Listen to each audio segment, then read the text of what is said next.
नमस्कार बंधुरा आमी सोमा हैप्पी फैमिली पक्ष थेके आपनादेर सकलके स्वागत। आशा करी सकलेई भालो आछेन सुस्थ आछेन। प्रतिदिनेर मतो आजও चले एसेछि आमी एकटा रेसिपि निये। तो बंधुरा आज आमी आपनादेर संगे शेयार करब चाल छाड़ाई आम ओ दूध दिये तैरी फिरनी। और এই রেসিপিটি দেখতে হলে বন্ধুরা বারবার স্কিপ না করে একটা লাইক দিয়ে সম্পূর্ণ দেখার অনুরোধ রইল। আর আজকে আমার এই পরিবারে কোনো নতুন বন্ধু এসে থাকলে অবশ্যই চ্যানেলটিকে সাবস্ক্রাইব করে আমার পাশে থাকারও অনুরোধ রইল। আর হ্যাঁ বন্ধুরা, সাবস্ক্রাইব করার সময় পাশে থাকা বেল বাটনের অল অপশানটা কিন্তু সিলেক্ট করে রাখবেন। তাহলে যখনই কোনো আমি নতুন ভিডিও আপলোড করব সঙ্গে সঙ্গে তার নোটিফিকেশান আপনি পেয়ে যাবেন আর আপনি আপনার সময় মতো সেটাকে দেখে নিতে পারবেন। তো বন্ধুরা, বেশ কয়েকদিন ধরে আমি ভিডিওগুলো নির্দিষ্ট সময়ে দিতে পারছি না। আমি নিয়মিত প্রত্যেক দিন সকালেই ভিডিও দিতাম, কিন্তু বেশ কয়েকদিন ধরে আমার সকালে নেটের সমস্যা থাকায় আমি সেই সময় ভিডিও আপলোড করতে পারছি না। তো বন্ধুরা, সেই সময়টাকে পরিবর্তন করে আমি দুপুর 12টার পরে ভিডিও দিচ্ছি। আপনারা যারা আমার অতি প্রিয় বন্ধু রয়েছেন তারা কিন্তু অবশ্যই মনে করে ভিডিওগুলো দেখার চেষ্টা করে নেবেন। এই যে বন্ধুরা, চাল ছাড়া আজকে আমি যেটা দিয়ে ফিরনি বানাবো সেটা হলো এই যে চালের খুদ, মানে বেশ কিছুটা ভাঙা চাল। আমার যে সকল বন্ধুরা গ্রামে বাস করেন তারা অবশ্যই এই খুদ জিনিসটাকে চিনবেন। বাড়ির ধান ভাঙিয়ে যখন চাল তৈরি করা হয় তখন এই ভাঙা চালগুলোকে ব্যবহার করা হয় খুদ হিসেবে। আর এটা হলো আমার বাড়ির গোবিন্দভোগ চালের খুদ। এখানে আমি কাপ মেপে হাফ কাপ খুদ নিয়েছি। যেহেতু বাড়ির ধানের খুদ তাই এর মধ্যে কয়েকটা ধান ছিল, সেগুলোকেই আমি বেছে নিলাম। এখন এই খুদটাকে বেশ কয়েকবার জল পাল্টে ভালো করে ধুয়ে নিতে হবে। এই যে বন্ধুরা, খুদটাকে আমি বেশ কয়েকবার জল পাল্টে ভালো করে ধুয়ে নিয়ে এসেছি।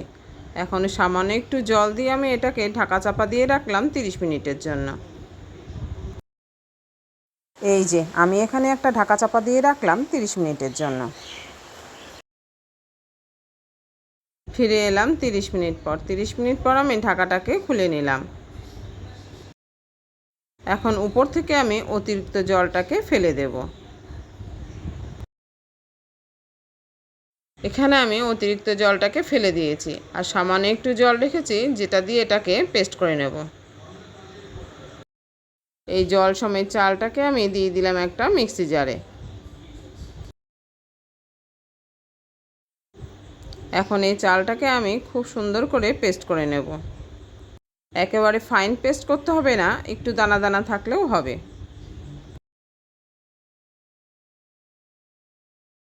আর এদিকে আমি একটা আম কেটে নিলাম। আমটা বেশ বড় সাইজেরই আছে। এখন এর খোসা ছাড়িয়ে ছোট ছোট টুকরো করে নিতে হবে। আর এদিকে খুদটাকে কিন্তু পেস্ট করা হয়ে গেছে। এই যে বন্ধুরা, খুব ফাইন পেস্ট আমি করিনি, একটু দানা দানা কিন্তু রয়ে গেছে। এবার এই খুদের পেস্টটিকে আমি অন্য একটা পাত্রে ঢেলে নেব।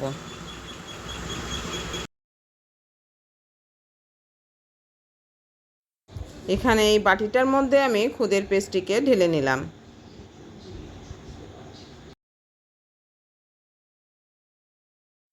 মিক্সি জারের মধ্যে সামান্য একটু পেস্ট লেগে আছে, এতে আমি খুব সামান্য পরিমাণে জল দিয়ে ধুয়ে নিয়ে এটাকে ওই বাটিতে ঢেলে দিলাম।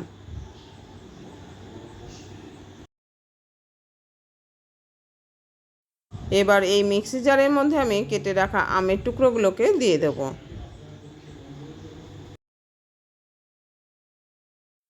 আমের আঠিটাকে বাদ দিয়ে আমি টুকরোগুলোকে দিয়ে দিলাম মিক্সি জারের মধ্যে। এবার এই আমের টুকরোর সাথে আমি দিয়ে দিলাম 4-5টা কাজু। এবার মিক্সি জারের ঢাকাটা আটকে এটাকেও পেস্ট করে নিলাম। বন্ধুরা, আমের কালারটা কিন্তু খুব সুন্দর ছিল। এখন এই সবগুলোকে সাইডে রেখে আমি গ্যাস ওভেনে একটা দুধের পাত্র বসিয়ে দিলাম। আর তাতে দিয়ে দিলাম আমার এই ঘরে থাকা প্যাকেট দুধটাকে। এই প্যাকেটে আমার অবশিষ্ট হাফ লিটার মতো দুধ ছিল। এটা আমার ঘরেই আনা থাকে, তবে মাপ করে আমি বলতে পারলাম না যে কতটা দুধ সঠিক আছে এখানে। আর এই দুধের প্যাকেটটা ধুয়ে খুব সামান্য পরিমাণে জলও আমি দিয়ে দিয়েছি এতে। এবার দুধটাকে ভালো করে একটু ফুটিয়ে নিতে হবে। দুধটাকে আমি ভালো করে 5 মিনিট ফুটিয়ে নিয়েছি। আর গ্যাসের ফ্লেমটাকে আমি নিজের প্রয়োজন মতো বাড়িয়ে কমিয়ে নিয়েছি। যেহেতু দুধ বসানো রয়েছে, একটু বেখেয়াল হলে কিন্তু এটা পড়ে যেতে পারে।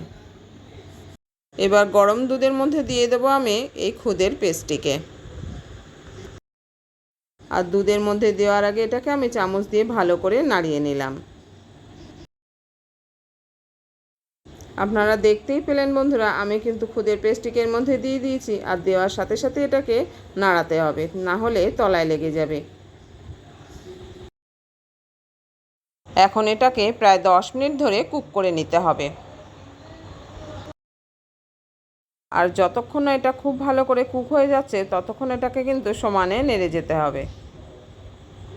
এই হাত নাড়ানোটা বন্ধ করলে কিন্তু নিচে লেগে যাবে এটা। প্রায় 10 মিনিট ধরে এটাকে আমি সমানে নেড়ে চেড়ে নিলাম। এখন এর মধ্যে দিয়ে দিলাম পরিমাণ মতো চিনি। আপনারা যে যেরকম মিষ্টি খাবেন সেইভাবেই কিন্তু চিনিটাকে ব্যবহার করবেন। আপনারা চিনির পরিবর্তে কিন্তু এখানে গুড়েরও ব্যবহার করতে পারেন, তবে গুড়ের ব্যবহার করলে এর কালারটা কিন্তু পুরো চেঞ্জ হয়ে যাবে। এইভাবে আরেকটু সময় নাড়িয়ে চাড়িয়ে চিনিটাকে গলিয়ে নিতে হবে। এখন চিনিটা গলে গেছে, এখন আমি এর মধ্যে দিয়ে দেবো 1 চামচ পরিমাণে কাস্টার্ড পাউডার। এখানে আমি বাটিতে 1 চামচ কাস্টার্ড পাউডার তুলে নিয়েছি। আগে কিছুটা পরিমাণে ঠান্ডা দুধ তুলে রাখতে আমার মনে নেই, তাই আমি এখানে পাউডারটাকে ঠান্ডা জল দিয়েই গুলে নিলাম। বন্ধুরা, আমার এই ভিডিওর এই পর্যায়ে এসে আবারও সবাইকে একটু মনে করে দিচ্ছি যে যারা যারা একটা লাইক দিতে ভুলে গেছেন, অবশ্যই কিন্তু মনে করে একটা লাইক দিয়ে দেবেন। আর আপনার থেকে পাওয়া এই লাইকটা কিন্তু বন্ধুরা আমার এই ভিডিওটাকে আরও 5 জন নতুন বন্ধুর কাছে পৌঁছে দেবে। এবার আমি এই গোলানো কাস্টার্ড পাউডারটাকে দিয়ে দিলাম গরম দুধের মধ্যে। আবারও এটাকে ভালো করে নেড়ে চেড়ে দিলাম। তবে আমি কিন্তু এখানে লবণের ব্যবহার করিনি। আপনারা চাইলে খুব সামান্য পরিমাণে লবণ কিন্তু এখানে দিতে পারেন। যে কোনো মিষ্টি রেসিপিতে যদি সামান্য পরিমাণে লবণ দেওয়া যায়, তাহলে সেটা কিন্তু খেতে আরও সুস্বাদু হয়। তবে পায়েস রান্নার সময় আমরা লবণের ব্যবহার করি না, তাই আমি এখানে আজকে আর লবণ দিলাম না। এবার আমি দিয়ে দেবো এই আম আর কাজুর পেস্টটিকে। আর এটা কিন্তু আমি অফ ক্যামেরাতেই দিয়ে দিয়েছি, কেননা হাতে ফোন নিয়ে এটা দেখানো সম্ভব হলো না। এখন এটাকে নাড়াচাড়া করতে একটু অসুবিধাই হচ্ছে। আমটাকে দিয়ে খুব ভালো করে এটাকে মিক্স করে নিতে হবে। আর একটু সময় নিয়ে আমি এটাকে ভালো করে নেড়েচেড়ে মিক্স করে নিয়েছি। আর এই ফিরনির কালারটাকে আরও উজ্জ্বল করার জন্য আমি এর মধ্যে দিয়ে দিলাম 4-5 ফোঁটা ফুড কালার। আর ফুড কালার কিন্তু বন্ধুরা একটু দামি দেখেই ব্যবহার করবেন। আর পছন্দ না করলে এটাকে আপনারা স্কিপও করতে পারেন। এবার এটাকে ভালো করে নাড়িয়ে চাড়িয়ে মিক্স করে নিলাম। আমার কিন্তু আজকের ফিরনি রেসিপি রেডি। এখন গ্যাস ওভেনটাকে অফ করে দিয়ে এটাকে খুব ভালো করে ঠান্ডা করে নিতে হবে। আর তারপর এটাকে ফ্রিজে রেখে দিতে হবে 1 থেকে 1.5 ঘন্টার জন্য। আর এটা ঠান্ডা হলে যতটা পাতলা আছে ততটা পাতলা থাকবে না, অনেকটাই গাঢ় হয়ে যাবে। আর এটা খাওয়ার সময় বন্ধুরা ঘরে যদি কিছু ড্রাই ফ্রুটস থাকে, তাহলে এর সাথে এটা মিক্স করে নিতে পারেন। আর আমার অনুরোধ রইল বন্ধুরা, পাকা আম থাকতে থাকতে অবশ্যই কিন্তু এটা একবার বাড়িতে বানিয়ে খেয়ে দেখবেন। বাচ্চা থেকে বড় সকলেরই প্রিয় হবে এই ফিরনি রেসিপি। তাহলে বন্ধুরা আজকের রেসিপিটি কীরকম লাগলো জানাতে কিন্তু ভুলবেন না। ভালো লেগে থাকলে লাইক, শেয়ার ও কমেন্ট করবেন। আর নতুন বন্ধু এসে থাকলে চ্যানেলটিকে সাবস্ক্রাইব করে অবশ্যই আমার পাশে থাকবেন। আমি কিন্তু আমার সকল বন্ধুদেরকে ধন্যবাদ জানাতে প্রত্যেক দিনই ভুলে যাই, যারা কিনা প্রত্যেক দিনই সঙ্গে থেকে আমাকে একটু একটু করে সাহায্য করে যাচ্ছে। তো আমার নতুন পুরনো সকল বন্ধুদেরকে অসংখ্য ধন্যবাদ আমার সঙ্গে থেকে আমাকে এইভাবে সাহায্য করার জন্য। তো বন্ধুরা আজ এই পর্যন্ত, দেখা হচ্ছে পরের ভিডিওতে অন্য কোনো রেসিপি নিয়ে। ভালো থাকবেন, সুস্থ থাকবেন আর এইভাবে আমার সঙ্গে থাকবেন। আর যে সকল বন্ধুরা এখনও আমার এই চ্যানেলটিকে সাবস্ক্রাইব করেননি, আমার অনুরোধ রইল প্লিজ বন্ধুরা চ্যানেলটিকে সাবস্ক্রাইব করে আমার পাশে থাকার জন্য। আর সময় নিয়ম মেনেই আমিও ঠিক 24 ঘন্টা পর পৌঁছে যাব আপনার পরিবারে।